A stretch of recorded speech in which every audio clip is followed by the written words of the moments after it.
Once upon a time, in the endless deserts of the Middle East, where golden stretched beyond the horizon and the wind carried whispers of forgotten stories, a boy was born into a noble tribe. His name was Qays, a quiet child with eyes that seemed to see beyond the world around him, and a heart that felt more deeply than others. In that same land, not far away, a girl was born. Her name was Layla. She was not only beautiful in appearance, but there was something in her silence, in the depth of her gaze, that touched the soul of anyone who saw her. Years passed, and as children grew into youth, fate slowly began to weave their paths together. They met in a simple school, a place with clay walls and the soft murmur of children learning. It was there, in that ordinary place, that something extraordinary began.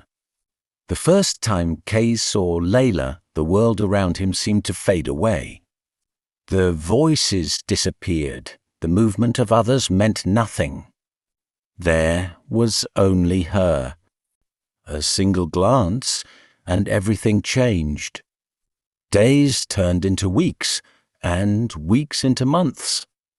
Their love grew quietly, hidden in stolen glances, in silent smiles, in moments that needed no words. It was a pure and gentle love, but also something powerful, something unstoppable. Layla was no longer allowed to go to school. The path that once brought them together was closed forever.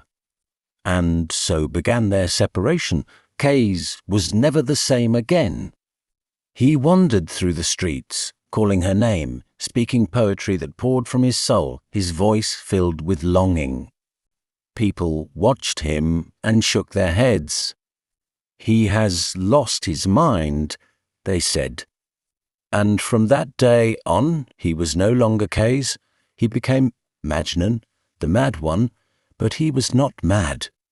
He was simply lost in a love too vast for the world to understand. Slowly, Majnun left the world of people behind. He walked into the desert, into the silence, into a place where nothing remained but the wind and the sky. There, he lived among animals. He spoke to them as if they understood him. He recited poetry to the stars, whispering Layla's name again and again. To him, Layla was no longer just a person. She had become his world, his breath, his existence, and Layla. She lived in another kind of prison. A house filled with walls, with expectations, with silence. She could not speak his name. She could not reach him. But in her heart, she never left him. At night, when everything was quiet, she would sit alone and cry softly, whispering his name into the darkness. Years passed. The pressure from her family grew stronger.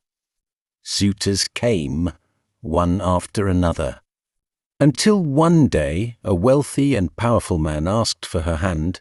This time her father decided she was called, and without being asked what she wanted, she was told, "You will marry." The night of the wedding arrived. There was music. There was laughter. There was celebration. But inside Layla, there was only silence. She became a bride. But her heart belonged to someone else. Her husband was not cruel. He treated her well. But he never reached her heart. Layla lived beside him. But she never truly belonged there. At night, she would look at the sky and whisper a single name, Qays.